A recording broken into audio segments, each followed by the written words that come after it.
Hello everyone, welcome back. I got a short video for you. I'm going to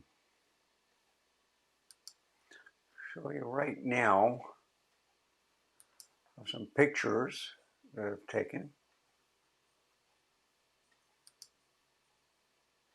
All right, now let's see. Here we go. Okay, here we go. And I'm going to make it full screen. What this is I'm going to be showing the difference between the DX lenses on a DX camera for Nikon. I used the Z50. It's like the ZFC, but I'm going to show you the difference with different pictures. So as you can see, I'm using the 18 to 140 millimeter, the one that I just picked up, and I'm showing the dog at certain distances. So if you look up here, this should be at 20 millimeters. I thought I had it at 18, but I guess not. The next picture of my dog, he's running away. He doesn't like to be filmed. And you can see it's kind of like a 24 millimeters. And this is supposed to be 35 millimeters. So you see he's getting closer and away. And then there's 50 millimeters. Right there is at 70 millimeters. That's at 100 millimeters, close to it. And then 140 millimeters. So it looks sharp as you're coming in, and if you keep going back out, it still looks sharp. And this is the kit lens. Well, it's not a kit lens, but it should be. One lens to rule them all. But what I'm going to show is if I go here, it's still the same thing. So you have different settings where I get closer, and I'm focusing on this little kind of like a sun thing to let light into the shed. So right here is the third one. It's at 35 millimeters, 50 millimeters, 70 millimeters, 100 millimeters, 140 millimeters. And the same thing right here, but this time, you see this little dish right here? I'm focusing on that. So I'll be repeating these pictures. I'll keep getting closer and closer. So here is, should be 24. That's 35.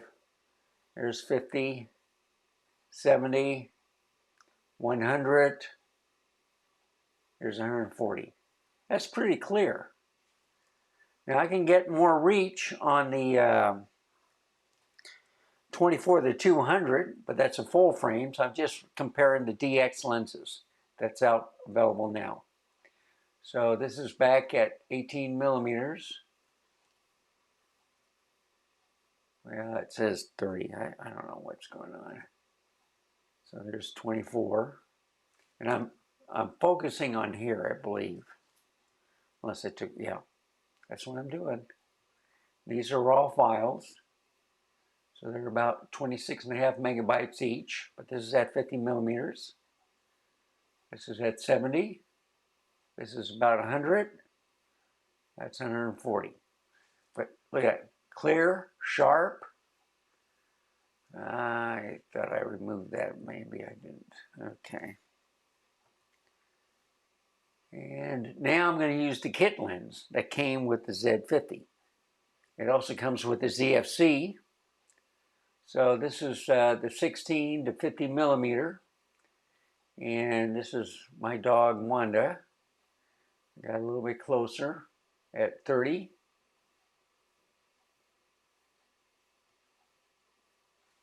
All right, wait a minute. That's 35, 50.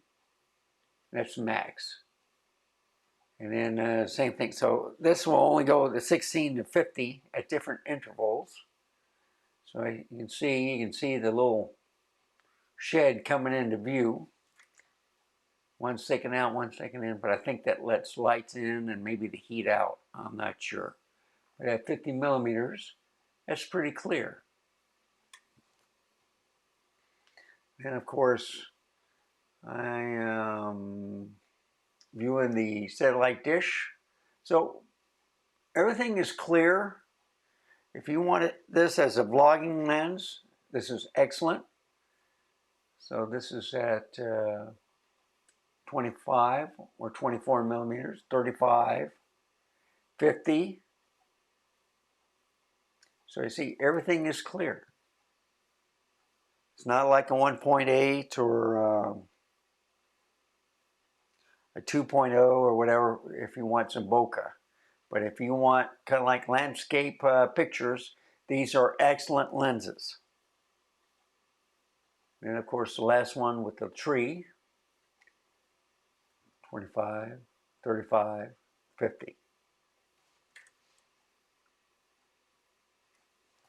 And if we go to the next one, this is the other kit lens, but it's a 50 to 250 millimeter. And I'm showing you some close-ups to my dog. So pretty shortly, you can see how clear it is, and you can see the hair kind of shining in the sun. So right now, that's at 135 millimeters. That's at close to 200, and that's 250 millimeters. Look how sharp that is. And that's supposed to be, well, it is vibrate reduction, so it's stabilized, but you can see how close you can get to that picture on your subject. So 135 millimeters on the DX crop, that's pretty good. It's a little bit over a 5K, but it's excellent.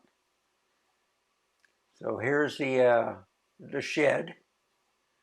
I get closer. This is at 70 millimeters, 100 millimeters, 135 was 130, 200 millimeters. Look at that. So with the zoom lens, this is a lot better than the 18 to 140 because it's gotten a little bit farther. I just want to show off this lens compared to, let's say, the 200, so you get a farther reach with this. The only one that gets a better shot is when I put the Megadap ETZ11 adapter on there, and I used the Sony 70 to 350 millimeter, and you get a closer shot. Now the satellite. So this is at 50 millimeters. This seems a lot closer than the kit lens of 16 to 50. And if I get a little bit closer, look at that, 70 millimeters, 100 millimeters, 135 millimeters. So this is about the range of the 18-140 at the long end. There's 200 millimeters. There's 250 millimeters. So the kit lens is excellent, especially in the long view. And then right here is the tree, so 50, 70, 100, 135, 200, 250. Isn't that excellent? So what I did on this is I used the 250 millimeter at 250 millimeter just to see how close I can get to my subjects. And look at that. That's almost like a portrait picture, folks. Look at that beautiful dog. Eating weeds. I don't have to mow the grass. How about that?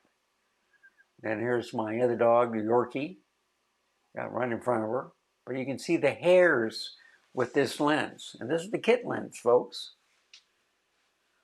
So it's up to you to decide if kit lens are good enough to take with you on a trip because you have a wide view.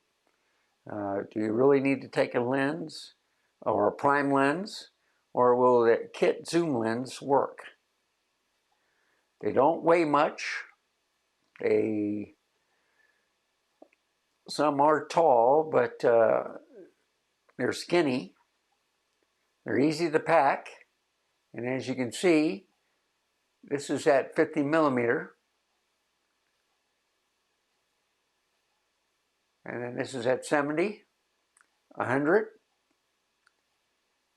You can see what I was focusing on. I was focusing on the Wanda, the Chihuahua.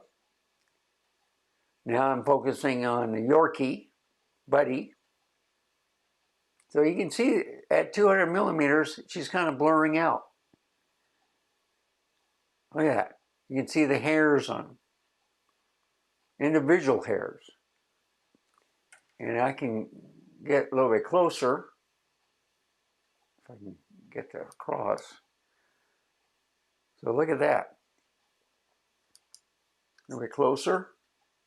It's amazing. So you can see where I'm focused.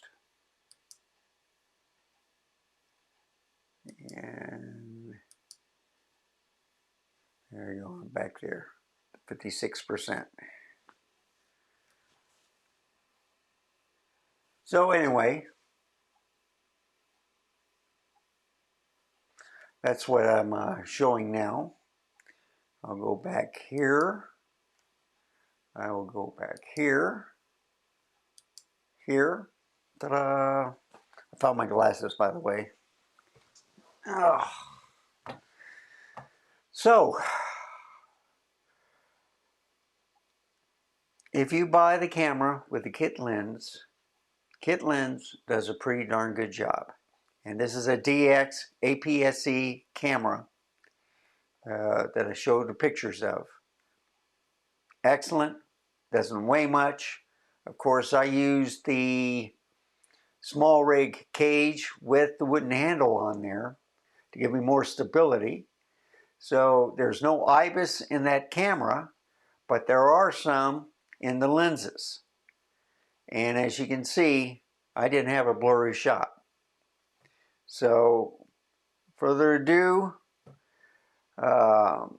if this was helpful, please leave a comment, give me a like, subscribe. Until next time, remember, stay safe, keep smiling. Later.